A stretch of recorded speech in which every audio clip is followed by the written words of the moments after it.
Bonjour à tous, bienvenue à cet entretien spécial. Nous célébrons pratiquement les 3 ans du président de la République. Cela coïncide aussi avec une ambiance préélectorale et justement comment les partis politiques engagés dans ce processus électoral-là se préparent-ils à aborder ce temps-là? La question, nous allons la poser à notre invité Robert Guyam, deuxième vice-président du Parlement béninois, membre du Présidium A3 du Bloc républicain. Général, bonjour. Bonjour, monsieur le journaliste. Comme je le disais, nous allons de long en large revenir sur les périodes électorales que nous abordons avec les préparatifs au sein de votre bloc. Mais avant, nous allons parler de votre Parlement. Pratiquement, vous y avez passé 3 ans en compagnie du régime en place, pour ne pas rappeler que quand même la législature, la 7e, a été installée depuis mai 2015. Alors, depuis 2016, vous avez fait ce qui est du devoir d'un Parlement aux côtés d'un régime. Est-ce qu'il y a eu changement entre les deux régimes pratiquement que vous avez vécu au Parlement? Changement au niveau de l'ambiance au sein du Parlement notamment. Merci beaucoup, monsieur le journaliste. C'est vrai qu'ils vous souviennent que la 7e législature a commencé le 16 mai 2015. Tout à fait. Donc, le 16 mai 2015, c'était l'ancien régime. C'était le régime du président Thomas Boni Yayi. Et un an après, c'est-à-dire à partir du 6 avril 2016, le président Talon est venu prendre les commandes de notre pays. Donc, depuis le 6 avril, je peux dire, jusqu'à ce moment, cette année, nous sommes maintenant en avril 2019, j'allais dire. Nous avons cheminé 3 ans durant avec le président Patrice Talon. Donc, 1 an avec le président Boni Yayi et 3 ans bientôt avec le président Patrice Talon. Vous voulez savoir s'il y a une différence entre les deux moments? C'est vrai. Et 1 an avec le président Boni Yayi, le Parlement a travaillé. Et vous savez comment cela a été. On était 42 majorités parlementaires et 41 minorités parlementaires. D'ailleurs, lorsque nous avons élu le bureau de l'Assemblée nationale, c'est de là que la démarcation a eu lieu. Majorité, 42 députés, minorité, 41. Bon, donc, au cours du mandat, et de la première année passée avec le président Boni Yayi, bon, nous avons travaillé, nous avons initié des lois, nous avons voté des lois, proposé, nous avons voté des lois qui ont fait l'objet de projets et de propositions. Mais l'ambiance n'a pas été comme les 3 dernières années qui viennent de s'écouler. Lorsque le président Talon a pris les rênes de notre pays, il était animé, il est animé de beaucoup de réformes. C'est-à-dire beaucoup de réformes dans son projet de société avaient été annoncées. Et lorsqu'il est arrivé au pouvoir, il a voulu mettre en pratique, il a voulu mettre en exergue ces réformes. Et comme fort heureusement, beaucoup de réformes que le président Patrice Talon avait dans son projet de société étaient aussi la vision de beaucoup de députés.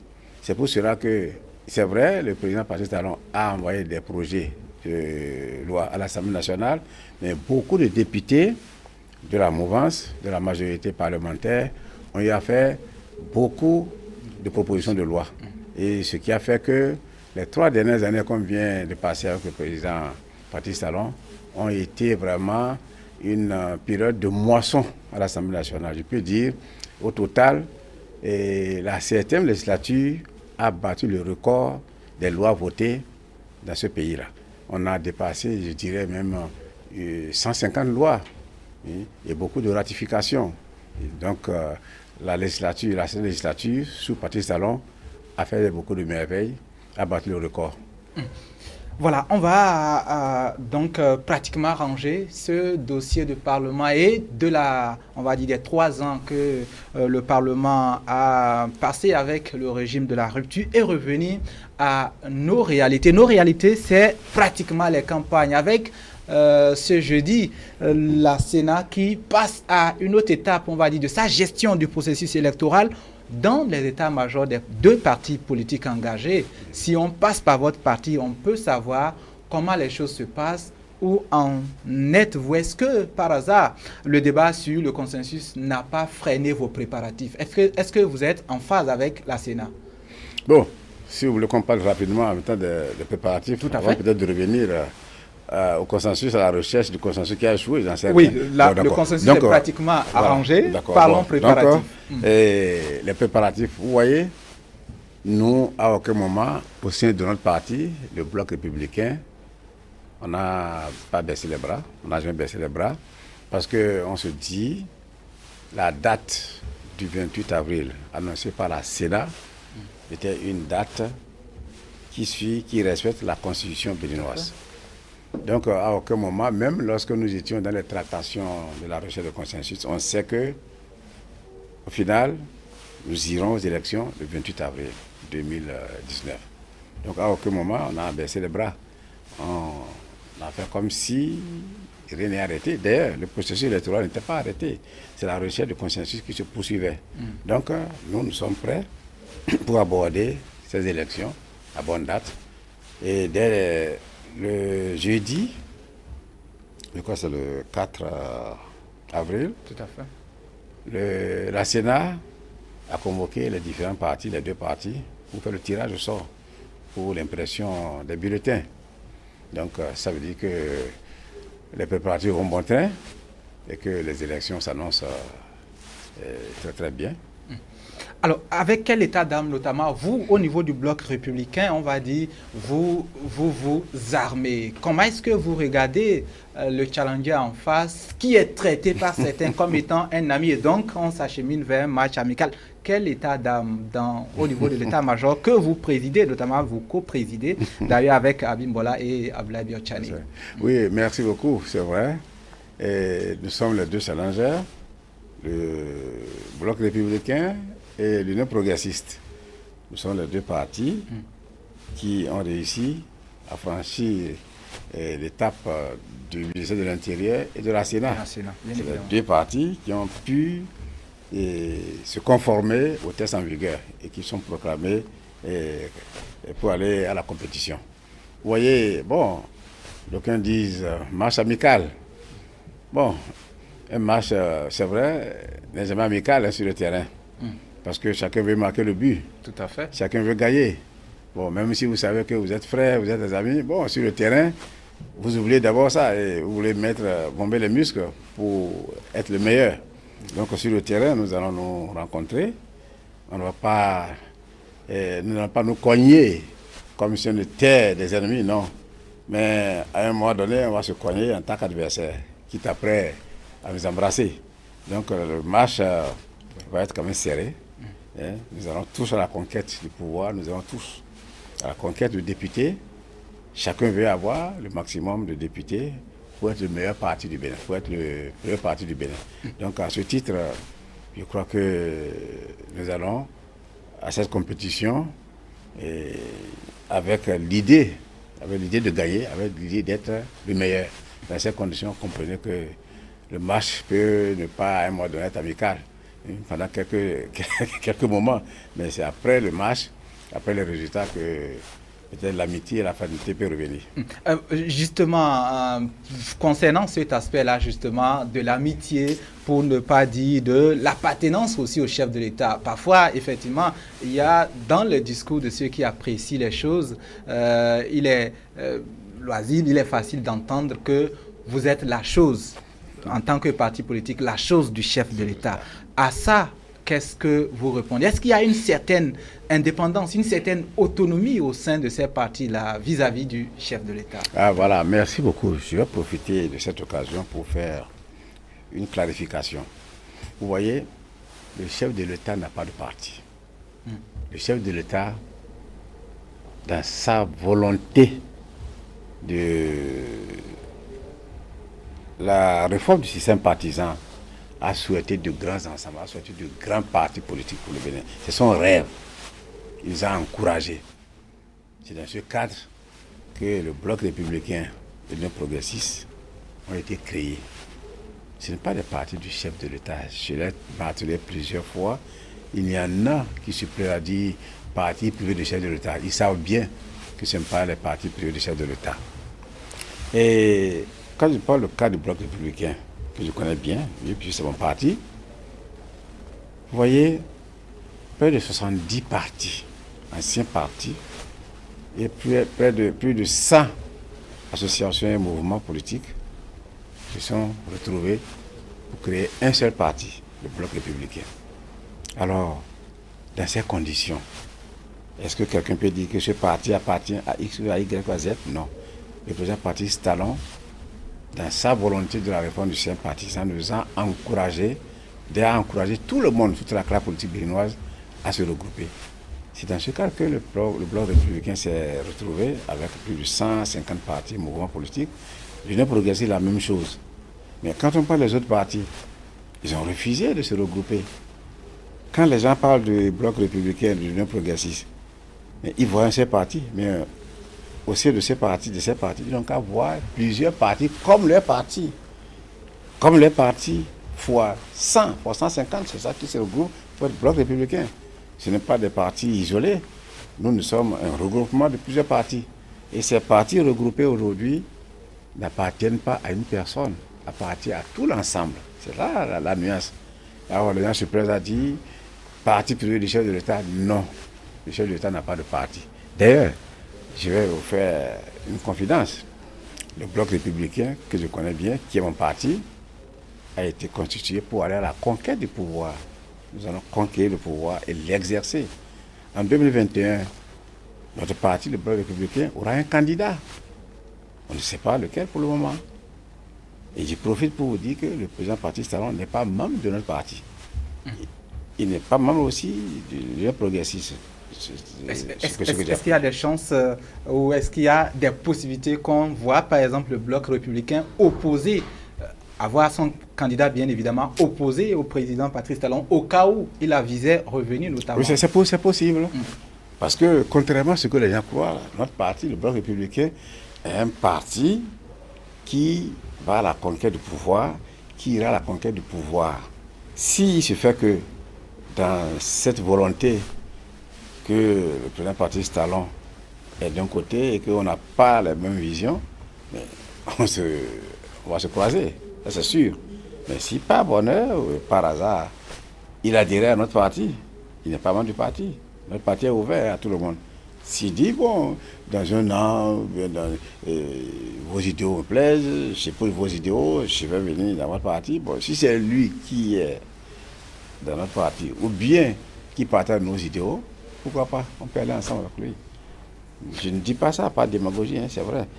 Contrairement à ce que les gens disent, nos partis ne sont pas des partis du chef de l'État, ne sont pas des partis privés. Le chef de l'État est bien loin des partis. Seulement, il a souhaité, il a encouragé le regroupement de grands ensembles, de petits partis pour en faire de grands partis. C'est ça que nous avons fait. Les autres ont refusé de le faire.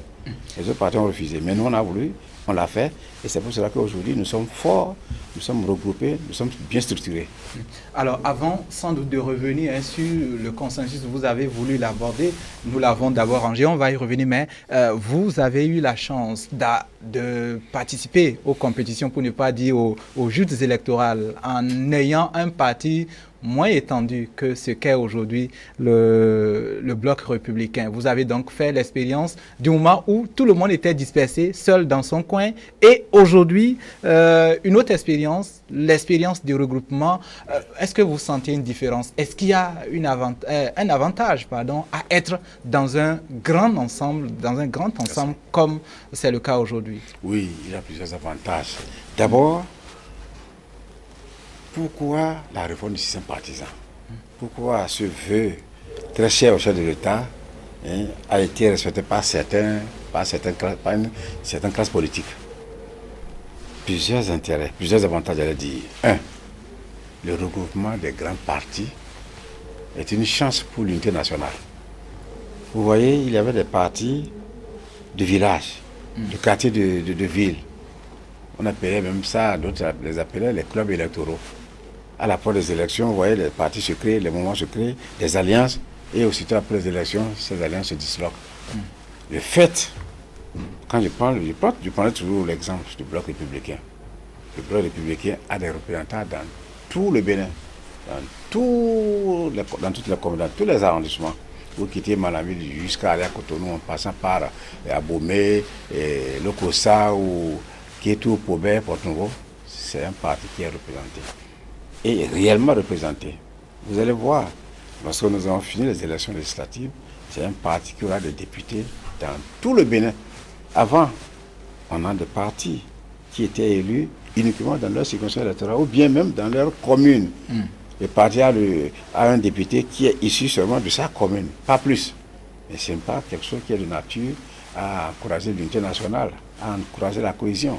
Et le fait maintenant que les partis se retrouvent ensemble, et nous mutualisons nos efforts, nous mutualisons nos moyens pour aller à la conquête du pouvoir.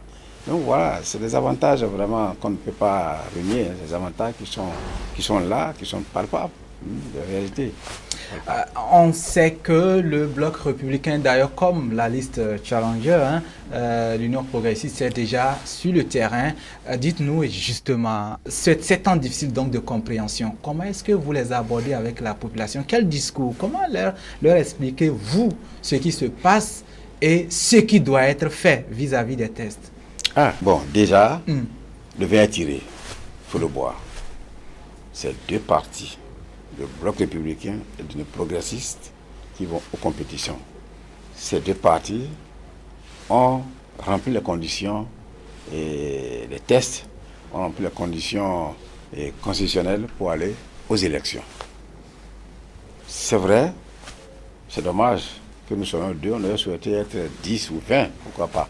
Personnellement, vous aurez voulu plus d'adversité? Oh, bien sûr, c'était la compétition, on aurait souhaité qu'on soit 5, 10 ou 20, pourquoi pas. Dans un petit regret? Pour un petit regret. Un regret, mais qui n'est pas imputable à la mouvance. Un regret que j'impute à la minorité parlementaire, qu'on appelle l'opposition, puisque c'est le respect des tests. Vous voyez, depuis le ministère de l'Intérieur, il a eu une sélection. Et le ministère de l'Intérieur n'a pas inventé des critères pour recaler les gens, non. C'est le respect des tests, c'est le respect de la charte et du code électoral. Donc là, quand les gens disent que le ministère a bloqué, a créé des conditions, non, je dis non. La charte des partis politiques a été votée à l'Assemblée nationale à l'unanimité. Tous les députés ont voté à la charte, moins une seule voix contre. Donc vous voyez, la charte des partis politiques est une loi consensuelle. C'est une loi que tout le monde a acceptée. Maintenant, pour son application, c'est là que nos amis de la minorité se sont amusés. Ils ont cru que c'était un jeu d'enfant, puisqu'on n'était pas habitué à la rigueur. On n'était pas habitué aux rigueurs des lois. On les bafouait comme on veut. Mais maintenant, avec la volonté du gouvernement, la volonté du ministère de l'Intérieur, on a dit qu'il faut qu'on respecte les tests. Et c'est en les respectant, en étant rigoureux dans le respect de ces tests, que nos collègues se sont vus coincés, parce qu'ils croyaient que c'était un jeu d'enfant. Je dis, au niveau du bloc républicain, nous avons passé des nuits blanches. Moi, le ministre d'État Aboulaye Biosane et Abimbola Jean-Michel, on a passé des nuits blanches pour fouiller les dossiers, pour superviser les choses. Les superviser, rejeter, recommencer pour être à jour. Lorsqu'on a fini une première étape, les 10 partis qui ont déposé, les dossiers ont été retournés avec des observations. On a eu 40 pages d'observations. Et on s'est appliqué, on a veillé, on est au siège du parti. On a tout nettoyé et on a respecté. On a même fait des simulations. On a d'abord fait des contrôles. Et notre contrôle a été même plus rigoureux que celui qui a été fait au ministère de l'Intérieur. Et c'est ça qui a fait que finalement nous avons été admis.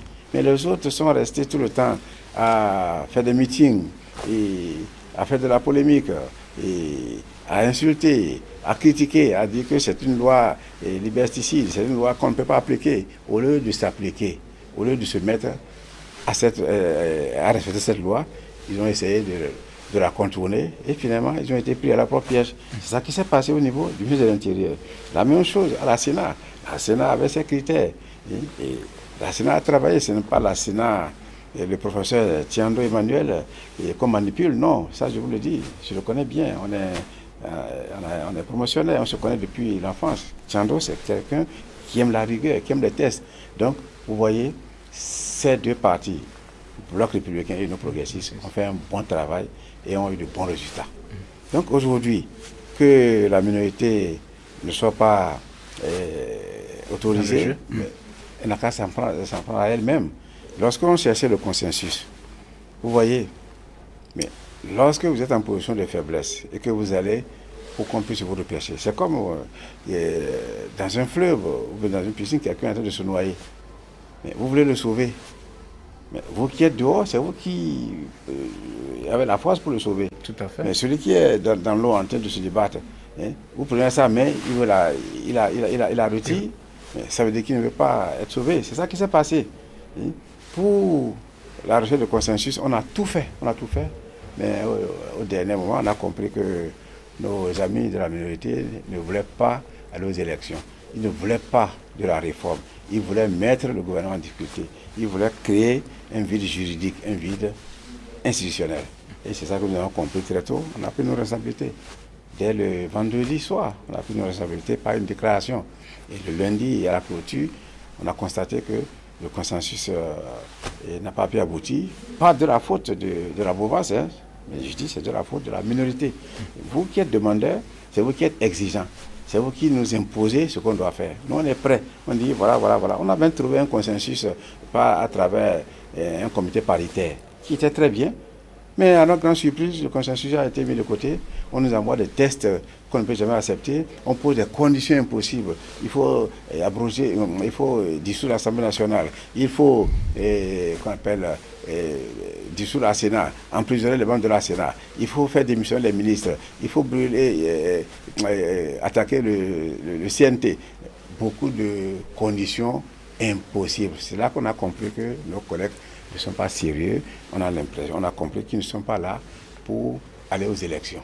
Et c'est pour cela que le vendredi, on a compris que le dilatoire était de trop et qu'il fallait prendre nos responsabilités, ce que nous avons fait. Donc nous regrettons le comportement de nos collègues de la minorité de l'opposition. Nous, de la mouvance, on était de bonne foi. Puisque nous, on a déjà qualifié à la compétition. Et c'est nous qui leur tendons la main pour dire venez, on va faire ceci. Au début, ils étaient d'accord. Le consensus par le comité paritaire a été retrouvé à travers 3 tests. Bon, c'est eux qui sont gagnants. Après, ils disent non, c'est vous qui vous proposez la révision de la Constitution, on ne veut pas. Finalement, on n'a pas compris ce qu'ils voulaient. Tout ce qui était clair le vendredi, ils voulaient nous amener à une vide constitutionnelle.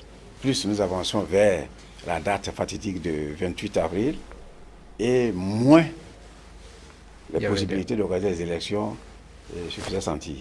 Donc c'est pour ça qu'on a pris. On n'a pas d'état d'âme, on était de bonne foi, mais les collègues avaient leur idée ailleurs.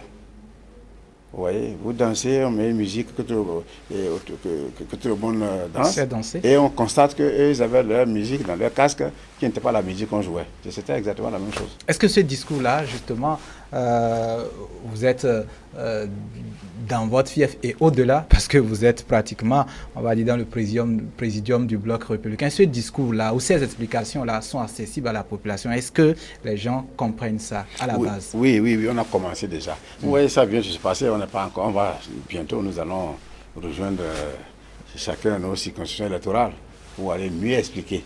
Mais déjà, à travers vos émissions, comme on est en train de faire aujourd'hui, ceux qui nous écoutent comprennent déjà. Bon, il est vrai, il faut descendre vers la base, où les gens ne suivent pas la télé et ne comprennent pas français.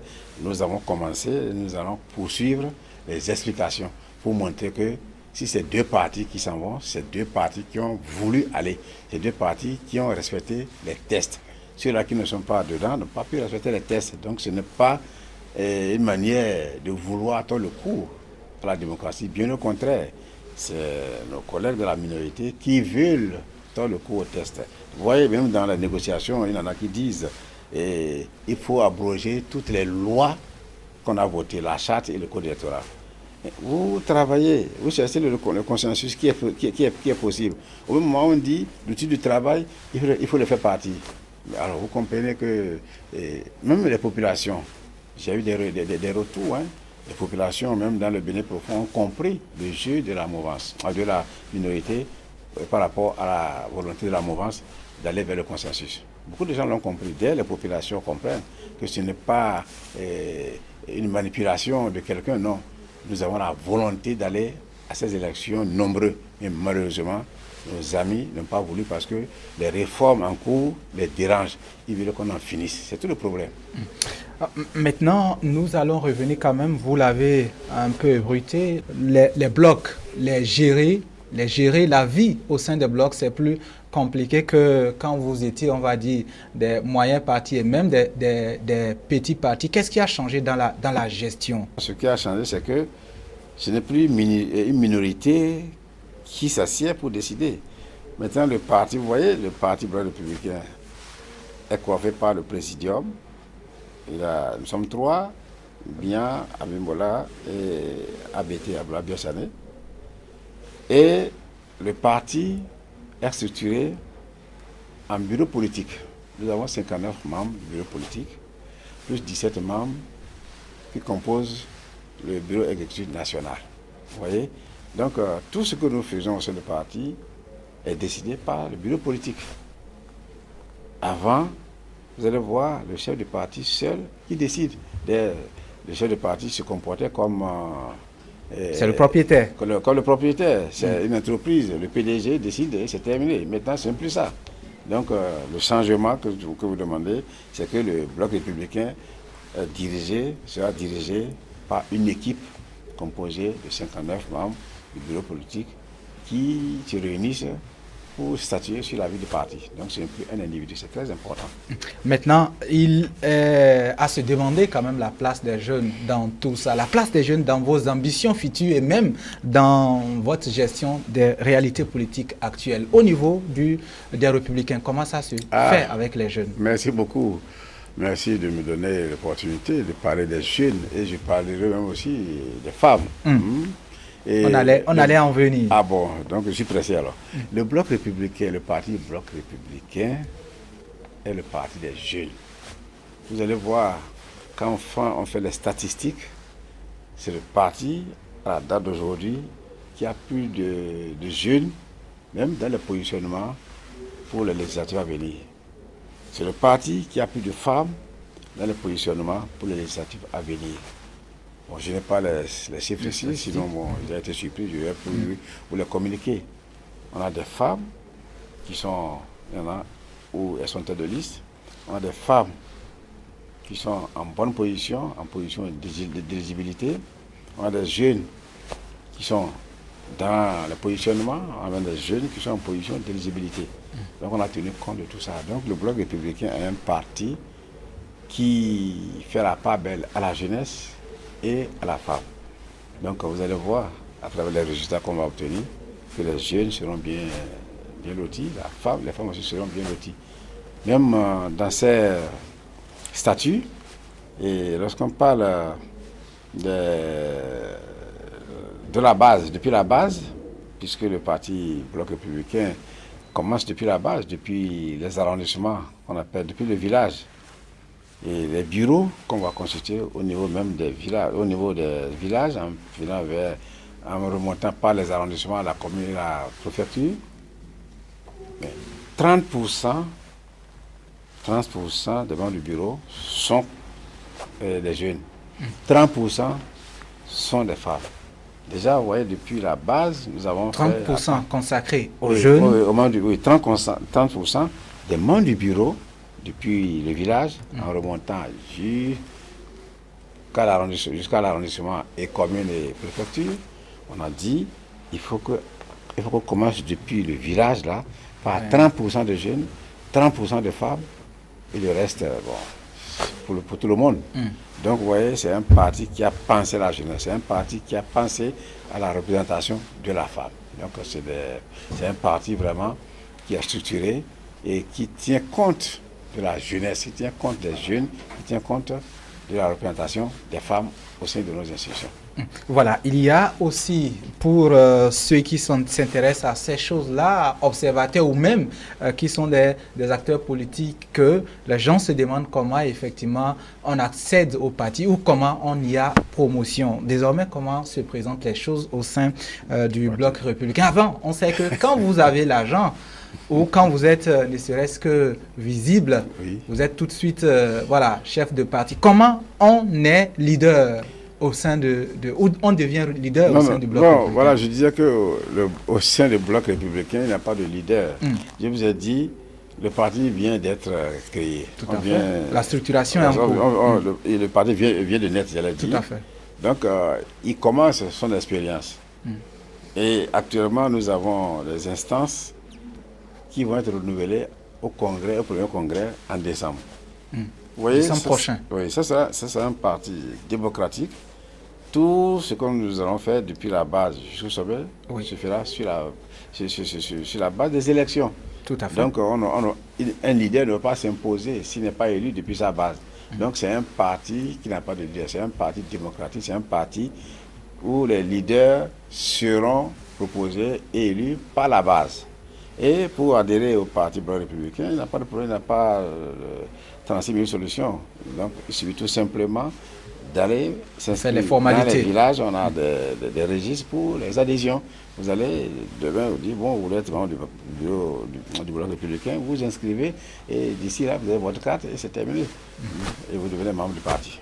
Dites-nous, qu'en est-il réellement de la couverture réelle nationale, du parti bloc républicain? Voilà. Tout à l'heure, je vous avais dit que l'avantage de la réforme du système partisan, c'est d'éviter des partis claniques. La régionalisation. C'est d'éviter des partis régionaux, des partis de village, des partis de quartier, d'éviter des clubs électoraux. Vous voyez, d'abord, la charte des partis a imposé, a obligé chaque parti à avoir au moins 15 membres fondateurs dans chaque commune. Vous voyez, déjà, c'est une manière de dire... Toutes les communes. Vous voyez, quand vous prenez le parti bloc républicain, tous les responsables politiques sont des cadres ressortissants de tout le Bénin, de toutes les contrées du Bénin. Les 59 membres, pour faire le point, vous allez voir que c'est depuis Mananville jusqu'à Cotonou, en passant par Lokossa, Kétou, Pauvert, Porto-Novo. Donc, c'est pour éviter justement le régionalisme, l'ethnocentrisme que nous avons voulu créer ces partis, que la réforme du système partisan est née pour mettre un frein au régionalisme. Parce qu'on connaissait les partis, c'était des partis régionaux. Maintenant, le bloc républicain est un parti national. Il n'y a pas, ce n'est pas un parti du Nord, ce n'est pas un parti du Sud ni du Centre, mais c'est un parti du Bénin. Tout le monde est dedans. C'est ça l'avantage, justement. Alors, les gens disaient quelque chose, les politiciens béninois ne savent pas travailler ensemble, ils ne savent pas cohabiter pour conquérir ensemble. Est-ce que le peu de temps que vous avez passé au sein du bloc républicain, notamment en étant ensemble avec les cadres, acteurs politiques de pratiquement tous les horizons de ce pays-là, est-ce que c'est facile? Est-ce que c'est faisable? Oui, je vous ai dit, nous sommes à un apprentissage. Toute réforme est difficile, mais elle n'est pas impossible. Donc c'est difficile finalement la cohésion, la cohabitation. Vous savez, se regrouper, ce n'est pas une chose facile, même dans votre famille, et au niveau de la maison, entre vous. Ce n'est déjà pas facile. C'est pas facile. Donc, que vous retrouvez aujourd'hui d'horizons divers, de cultures différentes, pour créer un ensemble, ce n'est pas facile, mais ce n'est pas impossible. Donc nous sommes à cet exercice aujourd'hui, puisque avant ce n'est pas comme ça. On a estimé que la réforme du système partisan, c'est le socle de la démocratie, c'est le socle de l'unité nationale, c'est le socle de la bonne gouvernance. Donc, il faut qu'on en arrive là. Donc nous sommes à cette expérience, à cet exercice. Ce n'est pas facile, mais ça sera possible. Il y a aussi un élément, vous avez répété au cours de cette émission-là que c'est un apprentissage. Dans cet apprentissage-là, il y a eu des moments douloureux, sans doute qu'il y en aura encore. L'un des moments douloureux que les nouveaux groupes ont traversé, c'est la période et l'expérience de positionnement. On a senti à un moment donné que ça allait s'exploser de l'intérieur. à la fin du positionnement, que reste-t-il de la cohésion et de la détermination de chacun au sein du bloc républicain? Bon, il est vrai, il y en avait qui espéraient qu'ils étaient plus performants que d'autres. Qui méritaient plus que les autres. Ils sont frustrés, ça c'est vrai, ils sont frustrés. Mais 83 députés pour 11 millions de Béninois. On ne peut pas satisfaire tout le monde. Il faut des choix. Il faut des choix.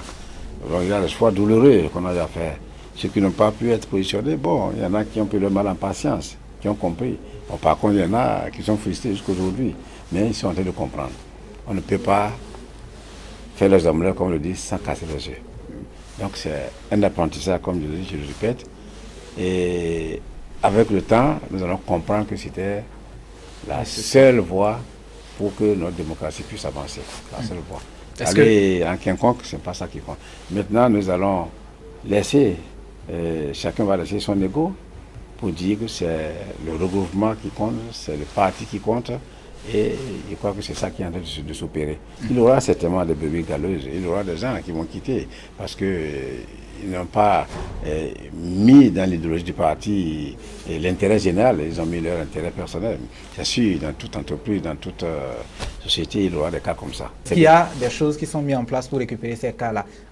Contenter, faire comprendre les choses à ces éléments-là. Est-ce que le parti a mis en place un mécanisme pour récupérer Oui, bien sûr, bien sûr. Après le positionnement, nous, à la tête du parti, on a reçu des membres du parti qui sont venus nous dire leur mécontentement. On a essayé d'échanger avec eux, de leur expliquer, ils ont compris. Il y en a qui ont compris, il y en a qui ne semblent pas comprendre. Bon, mais on ne peut rien, c'est comme ça.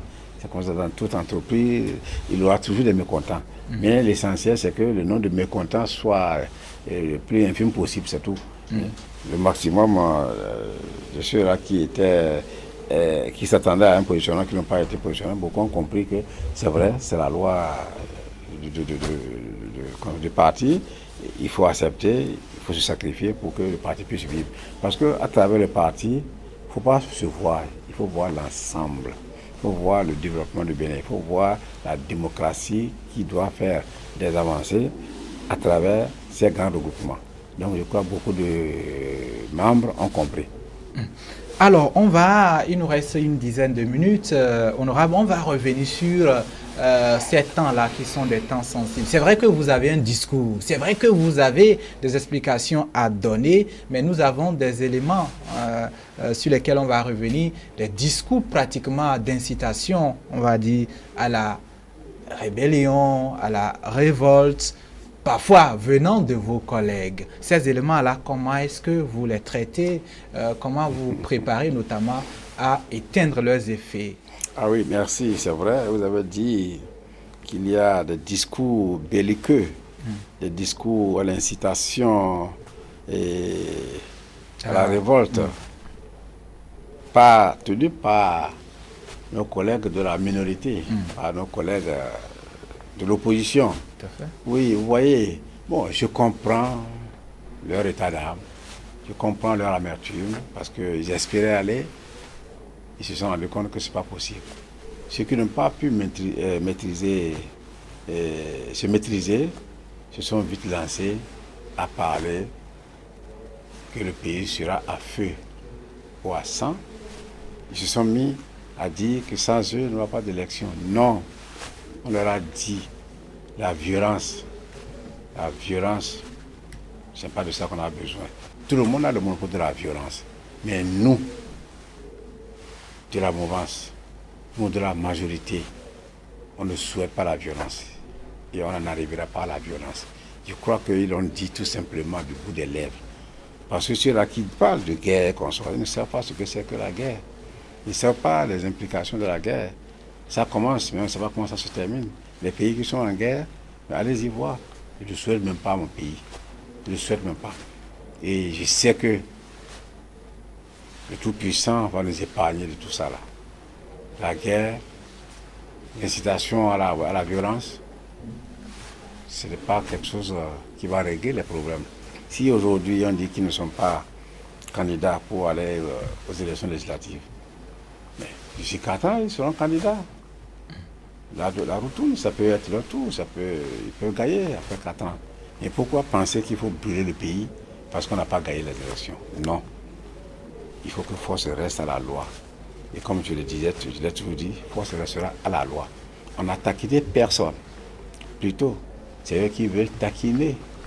Parce qu'ils veulent qu'on donne le coup au test. Ils veulent que le processus démocratique s'arrête. Ils veulent qu'on se retrouve dans un état de non-droit. Ce n'est pas possible. Tous, nous avons intérêt à ce que le processus démocratique continue, à ce que les lois de la République soient respectées. C'est ça qui est fait. Vous voyez, même les institutions, les présidents des institutions, on a rencontré le chef de l'État, je crois que c'était le lundi passé. Tout à fait. Mais à l'analyse, la conclusion, c'est que les tests doivent être respectés. Si on ne veut pas les élections, mais après le 15-16 mai, le Bénin sera quoi? Sans Parlement? Ça veut dire que le processus démocratique s'est arrêté? Non. Même les présidents des institutions ont compris, dans leur conclusion, que c'est dommage, le consensus n'a pas pu être obtenu. Donc c'est pas pour cela que la République va s'arrêter. Il faut que la République continue de vivre. Il faut que le chef de l'État prenne ses responsabilités. Donc c'est pour cela que l'organisation des élections par la Sénat continue. Alors, il y a quand même que quand on entend certains discours et quand on sait ce qu'est la population béninoise pacifique, on se dit que s'il y a à expliquer le respect, le principe de la démocratie, il faut le faire au niveau donc de la classe politique. Est-ce que il est à tirer comme conclusion qu'après l'échec donc de la recherche du consensus, le contact et les échanges avec la minorité, c'est fini aussi? Ah non.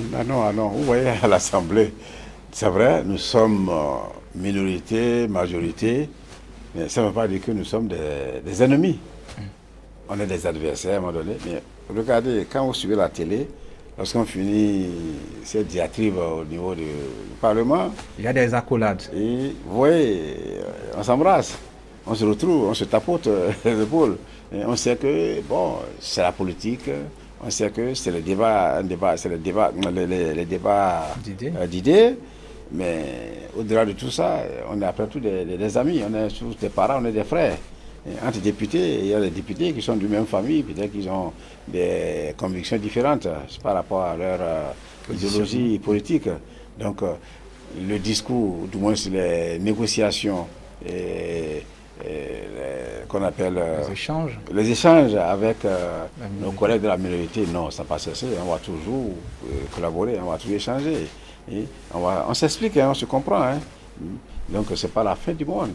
Le fait de ne pas s'entendre sur un point donné, politiquement, ne signifie pas que la vie est terminée. Non, c'est pas ça. Nous sommes toujours des amis.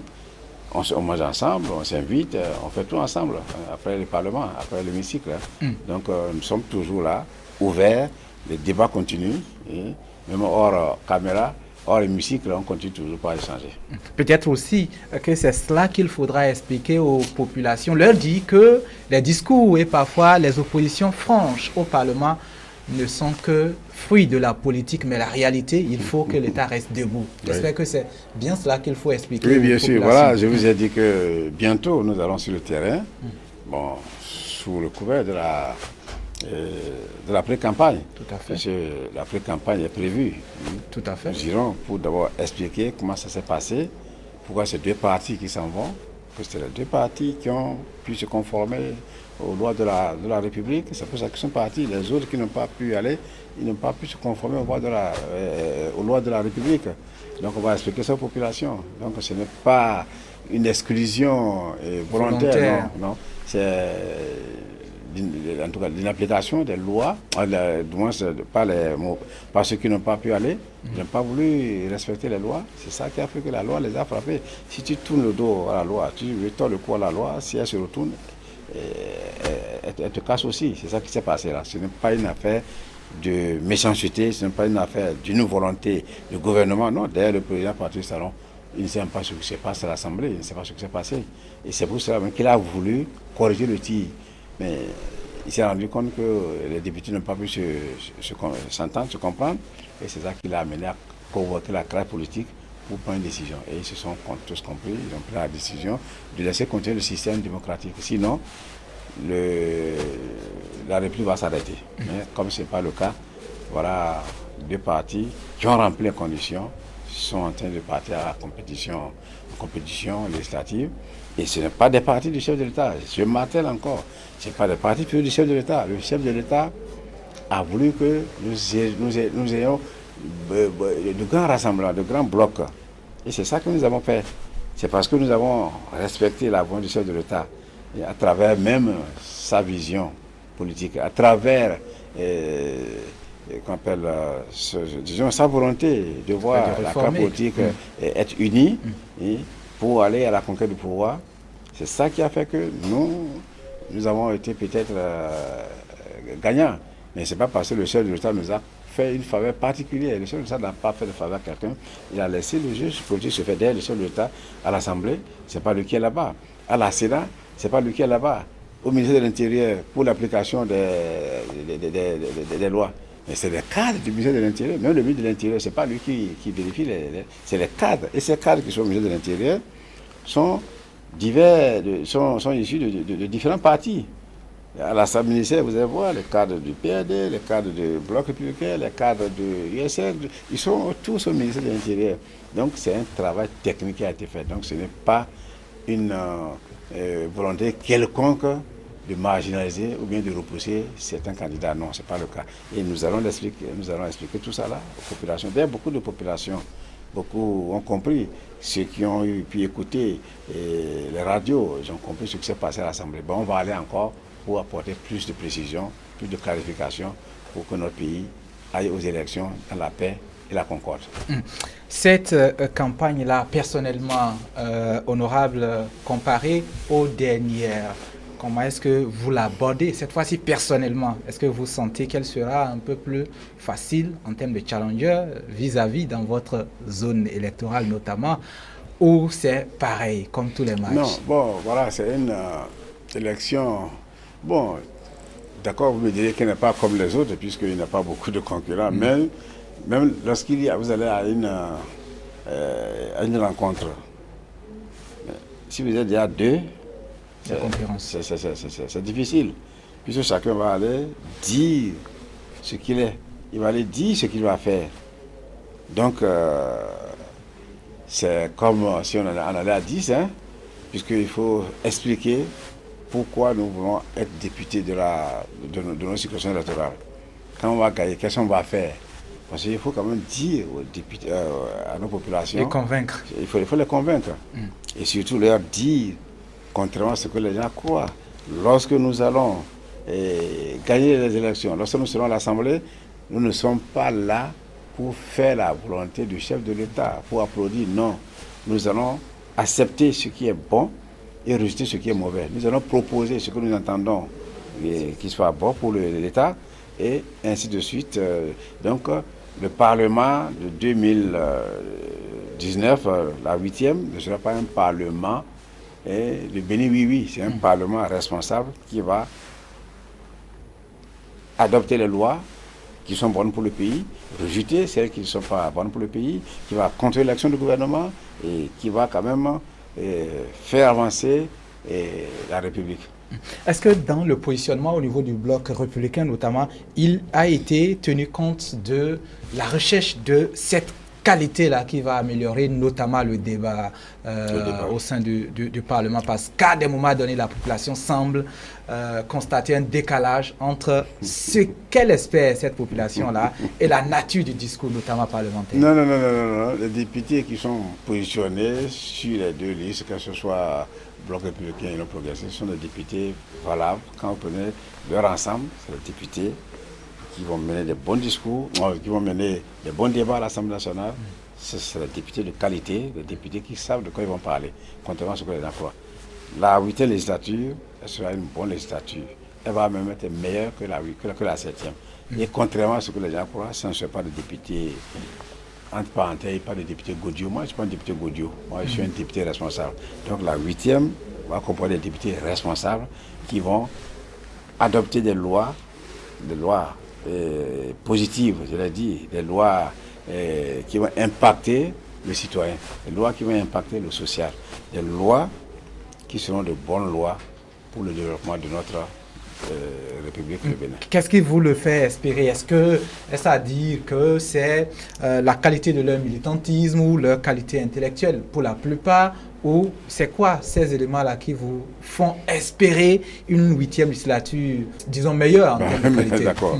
Non, à travers les deux, vous avez dit à travers le militantisme, oui, à travers les valeurs intrinsèques aussi, parce que la 7e législature, contrairement à ce que vous avez dit, c'est une bonne législature.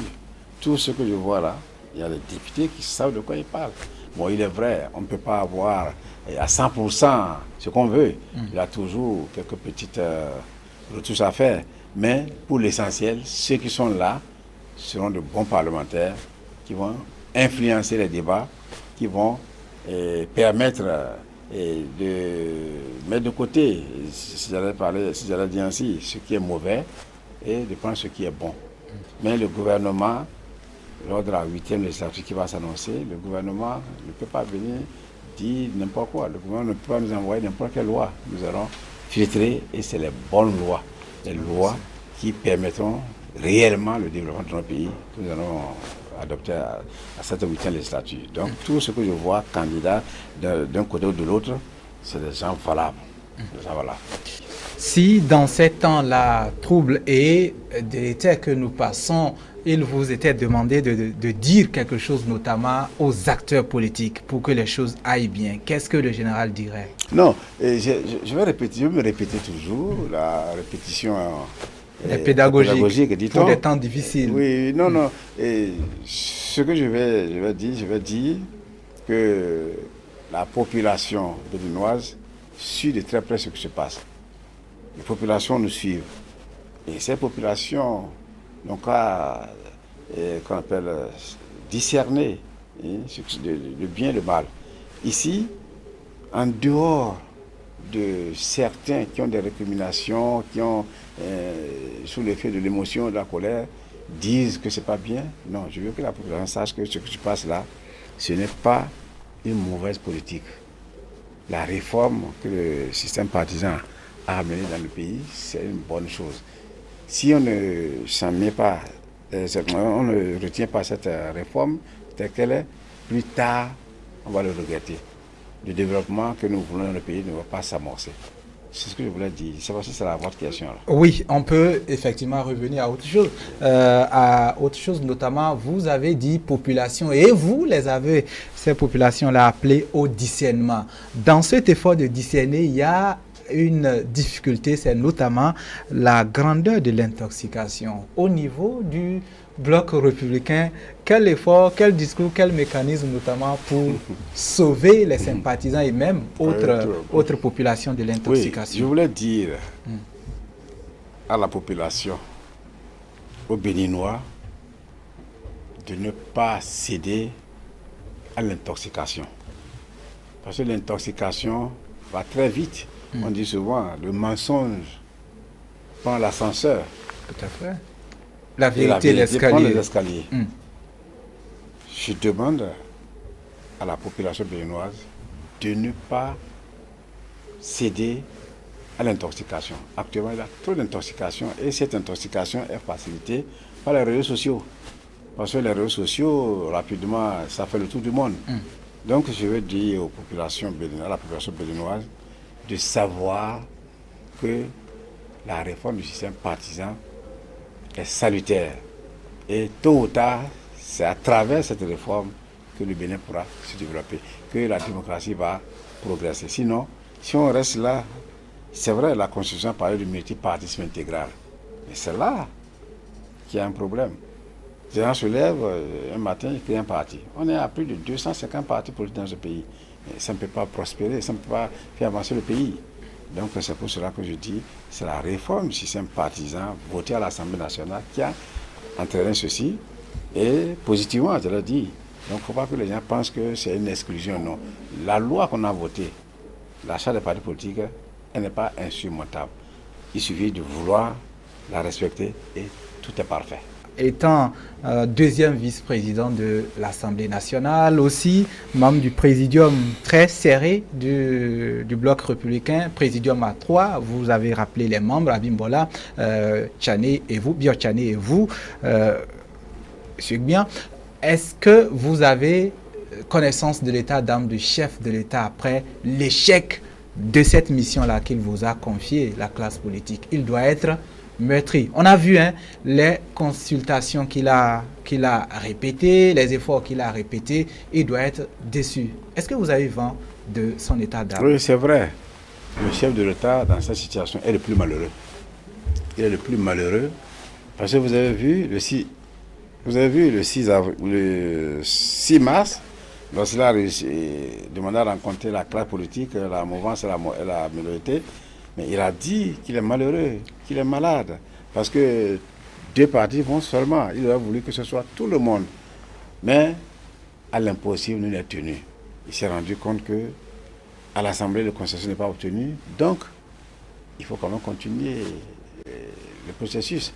L'arrêter, on aurait dit que le chef d'État a commis, on aurait traité de parjure, puisque les lois de la République sont là. C'est les lois que nous avons appliquées pour qu'on soit là. Donc le chef de l'État ne pouvait rien arrêter à son corps défendant. Il était le plus malheureux.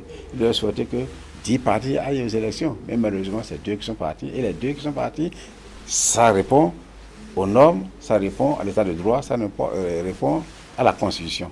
Donc c'est l'application stricte des lois de la République qui amène les 2 partis à aller aux élections. Donc le chef de l'État n'a pas de choix. Il ne peut que se conformer, il ne peut qu'accepter cela. Donc, une suite pratiquement mort dans l'âme. Alors, général, on est pratiquement à la fin de cet entretien. Oui, vous avez dit dernier mot. Si vous avez effectivement quelque chose encore à ajouter à tout ça, oui, pourquoi pas. Allez-y. À mon dernier mot? Oui. Ah oui, d'accord. Mon dernier mot, c'est dire d'abord à l'opinion nationale et internationale que le Bénin n'a rien fait de grave. Lorsque les gens disent que c'est 2 parties de la mouvance, il n'y a rien de grave parce que c'est l'application de nos lois, de nos tests que nous nous sommes donnés pour la République. Donc, je demande aux populations de comprendre que c'est l'application des tests, c'est le respect de la Constitution qui amène les 2 parties à aller aux élections. Ceux-là qui prônent la violence, qui prônent la guerre, que les populations ne les écoutent pas, c'est l'intoxication, la guerre, la violence ne nous amèneront pas à bon port. Donc je demande aux populations d'être calmes, d'être sereines et de vaquer normalement à leurs activités, tout en sachant que le 28 avril, le dimanche 28 avril, qu'elles sortent massivement pour aller témoigner, pour aller accomplir jouer leur devoir civique, qui est le vote du 28 avril. Donc les populations, je leur demande de ne pas céder à l'intoxication, de ne pas céder aux mensonges, aux dilatoires que nous avons évités et au non-droit que nous avons évité dans notre pays, parce que nous sommes un pays de droit. On ne va pas passer de l'état de droit à un état de non-droit. Donc les populations n'ont qu'à être sereines, n'ont qu'à être paisibles et sortir le 28 avril pour faire les élections. Et les gens racontent pour dire « Ah, on peut pas sortir, on est menacé ». Non, personne ne peut menacer personne. La République est là. La police républicaine va veiller au grain. L'État va assumer ses responsabilités et assurer la sécurité de tous les citoyens. Le jour du vote, avant le vote et après le vote, l'État sera sécurisé. Le Bénin sera sécurisé. Merci beaucoup, Robert Guyan, deuxième vice-président du Parlement béninois et membre du Présidium A3 du Bloc républicain. Merci d'avoir accepté notre invitation pour cet entretien spécial. Merci à chacun et à tous. Restez connectés, restez donc en compagnie de nos programmes et à la prochaine.